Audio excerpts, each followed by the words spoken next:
My name is Armin Kritzinger, and welcome back to our course on the fundamental teachings of Christianity. One of the main claims of the Bible, especially the New Testament, is that Jesus of Nazareth is the Messiah, the Christ, the central theme of Scripture. But in order for this claim to be taken seriously, it is absolutely necessary for Jesus to be a real person.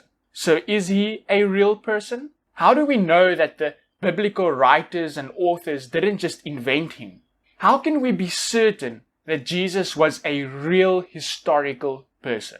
There are very, very few scholars who will doubt that Jesus was a real historical person. The vast majority of Bible scholars, even the most liberal of scholars, will grant that there was really a person named Jesus of Nazareth who lived and taught around Galilee and Jerusalem in the 1st century AD, and who was crucified by Pontius Pilate, the Roman governor. They don't just believe this because they want to believe this, but they believe this because these scholars are convinced by the evidence that is very, very strong. First of all, we have the 4 Gospels of Matthew, Mark, Luke, and John, all of which tell the story of Jesus and are semi-independent of each other. Luke himself starts his Gospel by telling us that he wants to tell us the history of the story of Jesus and what happened to Jesus and through Jesus. Then we also have John's Gospel, which everyone admits is independent. And then Paul also talks about Jesus as a historical figure. So we have all of these divergent voices in the New Testament itself telling us about Jesus as an historical person. But beyond that, we also have extra biblical sources that tell us that Jesus was a historical person. We have, for example, the Roman historian Tacitus, who speaks of Jesus as a person who lived in Galilee and was crucified by Pontius Pilate and had a large group of followers who believed that he was raised from the dead.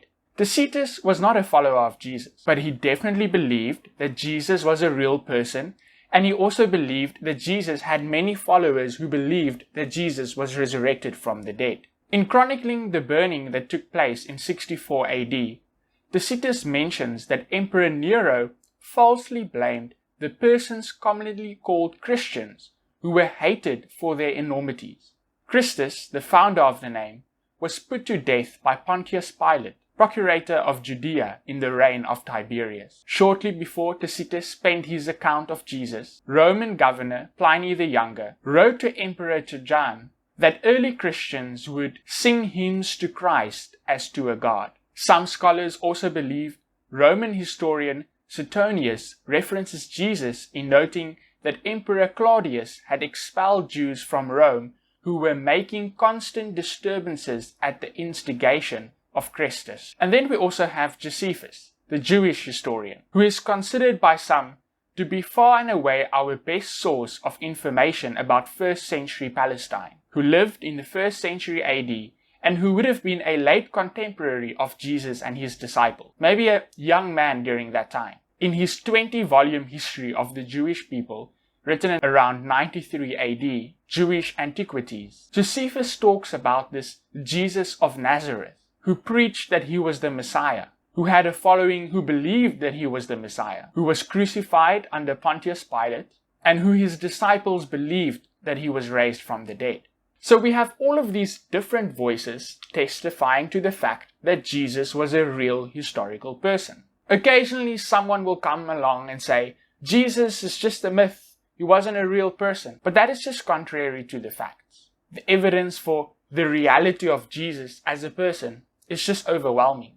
We have primary, first-hand references to Jesus. The Apostle Paul, for example, he refers to the brothers of Jesus as people that he knew, and that he also knew the direct associates of Jesus. So it's really stretching the bounds of our imagination if we think that Jesus is just a myth, when we have all of these first-hand primary source accounts. One of the things actually that really gives us evidence to know that these things are so is that there are lots of things that are predicated to Jesus or said about Jesus, or even said by Jesus, that a later group of pious believers or Christians wouldn't just make up. It is unlikely, for example, that the group of followers would make up a virgin birth, because that would immediately suggest to people that Jesus was illegitimate, especially to those who were skeptical. It's also unlikely that the gospel writers would have made up that the first people who saw Jesus on Sunday morning after the resurrection was women, and that these women were the first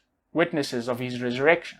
It is this offensive things that very pious Christian groups later on would not have just made up. So this gives us a very reasonable sense of certainty that we're dealing with an honest and authentic account of the life of Jesus.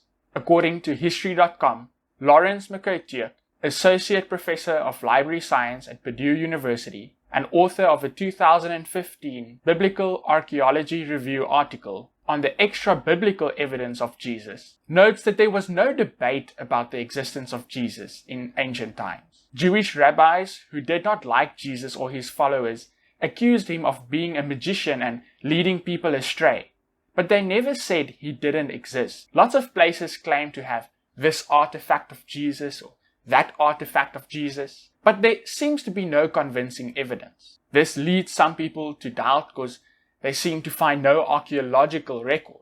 The reality is that we don't have archaeological records for virtually anyone who lived in Jesus' time and place, says University of North Carolina Religious Studies Professor Bart Ehrman, author of Did Jesus Exist?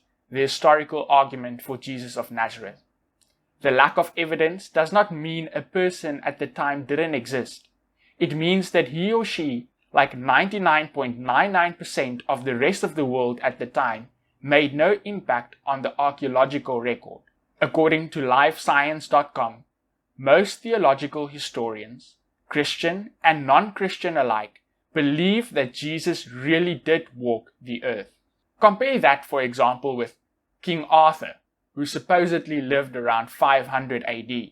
The major historical records for events during that time doesn't even mention a King Arthur, and he is first referred to 300 to 400 years after he was supposed to live.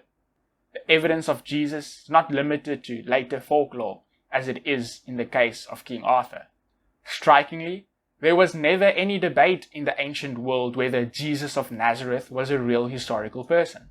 In the earliest literature of the Jewish rabbis, Jesus was denounced as an illegitimate child of Mary and a sorcerer.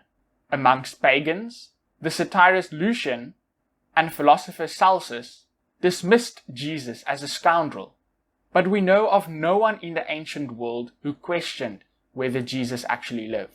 Jesus is real. Jesus really walked on our planet 2,000 years ago. But simply understanding that Jesus is real isn't enough. There are important questions that need to be answered. Is Jesus divine?